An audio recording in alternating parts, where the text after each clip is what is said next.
A vida é como uma academia. Se você olhar para o lado, sempre vai ter alguém em melhor forma que você.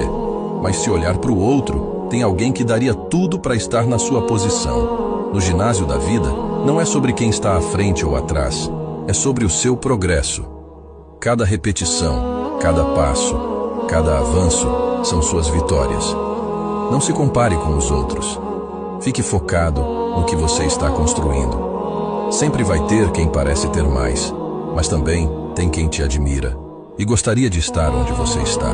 Então continue empurrando. Mantenha-se comprometido. Celebre cada pequena conquista, porque sua única competição é quem você era ontem.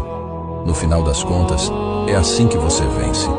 E se você não está nos seguindo, talvez nunca mais ouça essa mensagem. Mas, se você já segue, parabéns. Você está crescendo um pouco mais a cada dia.